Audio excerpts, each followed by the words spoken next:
गेल्या काही दिवसांपासून राज्यभरात चर्चेत असलेल्या बच्चू कडूंचे आंदोलन आता निर्णायक टप्प्यावर येऊन पोहोचलं आहे. सरकारने 30 जून 2026 पर्यंत सातबारा कोरा करण्याचे आश्वासन दिलं आहे. 2022 साली एकनाथ शिंदेंनी केलेली राजकीय खेळी यामध्ये कडूंनी देखील आपलं नशीब आजमावलं. त्यानंतर मंत्रिपदाची नाराजी आणि नंतर 2024 मध्ये विधानसभा निवडणुकीत झालेला त्यांचा पराभव या सगळ्यातून बच्चू कडूंच्या राजकीय भविष्याबाबत प्रश्नचिन्ह उपस्थित केले जाऊ लागले. त्यामुळे बच्चू कडू यांनी शेतकऱ्यांचा मुद्दा हातात घेतला आणि सरकारला अडचणीत आणण्याचा प्रयत्न केला.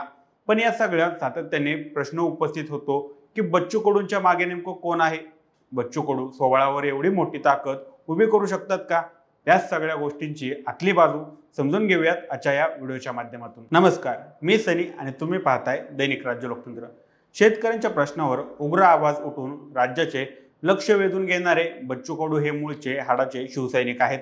अचलपूर सारख्या धार्मिक तणावासाठी ओळखल्या जाणाऱ्या मतदारसंघातून विजय मिळवायचा असेल तर फक्त कट्टर हिंदुत्वाचा नारा देऊन उपयोग नाही, हे त्यांना लवकरच लक्षात आलं. म्हणूनच 2014च्या आसपास त्यांनी प्रहार जनशक्ती पक्ष तयार केला आणि स्वतंत्र राजकीय ओळख निर्माण केली. शिवसेना फुटीनंतर अनेक अपक्ष आमदार जिथे उद्धव ठाकरेंकडे राहिले तिथून एका क्षणात कडूंनी आपली भूमिका बदलली आणि 2022 मध्ये त्यांनी एकनाथ शिंदेच्या गटाला पाठिंबा दिला.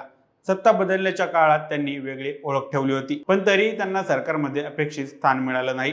2024 विधानसभा निवडणुकीत त्यांनी पराभवही चाकला. पराभवानंतर कडूंनी पुन्हा शेतकऱ्यांच्या प्रश्नावर झेंडा उगारला. कर्जमाफी, सातबारा कोरा, शेती उत्पादनाला बाजारभाव आणि सिंचन प्रकल्प या मुद्द्यावर त्यांनी जोरदार चर्चा आणि आंदोलन सुरू केली. अचानक शांत असलेले विदर्भ पुन्हा पेटू लागले आणि कडू पुन्हा चर्चेत आले. गेल्या 6 महिन्यात म्हणजे मे 2025 ते ऑक्टोबर 2025 मध्ये कडूंनी 3 मोठे आंदोलनं केली.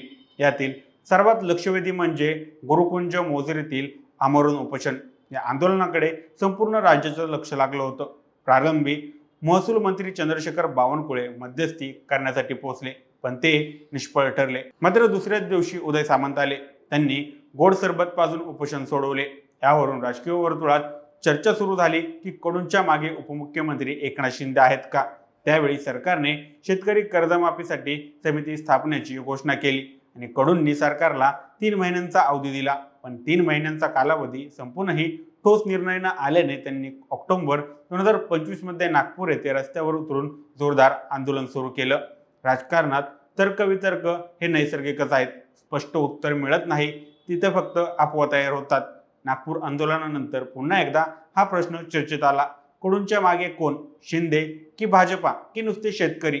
महायुती सरकार स्थापन झाल्यानंतर विविध आंदोलने हाताळण्याची जबाबदारी सुरुवातीला शिंदे सेनेवर होती, पण नंतर भाजपने हा पुढाकार घेतला. मोजरी उपोषण सोडवताना कडूंनी बावनकुळेंना नाकारून उदय सामंतांचे ऐकले. यावरून शिंदेंना खुश आणि भाजप नाराज असल्याचे बोलले गेलं. पण भाजपने यापूर्वी जरांगे आंदोलन यशस्वीपणे शांत केलं. पण कडूंच्या पायात पहिला खडा टाकला तो आता नागपूर आंदोलनात.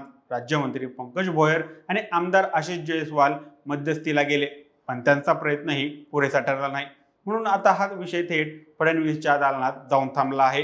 ही परिस्थिती पाहता महायुतीतील सध्या अंतर्गत तणाव आणि नेतृत्व स्पर्धा दिसू लागली आहे. पण मुळात हे स्पष्ट होतं की बच्चू कडू आणि एकनाथ शिंदेची काहीतरी खिचडी शिजत आहे.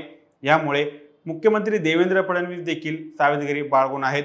विदर्भात भाजपचे वर्चस्व गृहीत धरलं जात होतं, पण कडूंनी आपल्या तीव्र शैलीने जनसंपर्कातून आणि थेट शेतकऱ्यांशी संवाद करून परिस्थिती पालटली. 2024च्या निवडणुकीत कडूंना पराभव करण्यासाठी अमरावतीतील अनेक नेत्यांनी एकत्र मोर्चे बांधणी केली. राणा दाम्पत्यानेही विरोध केला. भाजपला कडू नको होते कारण ते स्वबळावर लोकांना आकर्षित करतात. सगळ्यात आपलं राजकीय भविष्य राखण्यासाठी कडूंनी पराभव झाल्यानंतर थेट शेतकरी आंदोलन हा मार्ग निवडला आणि पुन्हा राज्यव्यापी चर्चा निर्माण केली. या सगळ्यात आणखीन एक गोष्टीची चर्चा जोरदार रंग धरत आहे. ती म्हणजे कडूंना विधान परिषदेवर जायचं आहे, कारण निवडणुकांना आणखी बराच काळ शिल्लक आहे. 2029च्या निवडणुकीत आपलं वर्चस्व राखायचं असेल तर आमदारकीचा लगाम हातात असणं त्यांना गरजेचं वाटतं. अशा अनेक गोष्टींची चर्चा आता राज्यभरात रंगली आहे. त्यामुळे आता बच्चू कडूंच्या पुढच्या निर्णयाकडे पाहणं महत्त्वाचं ठरणार आहे.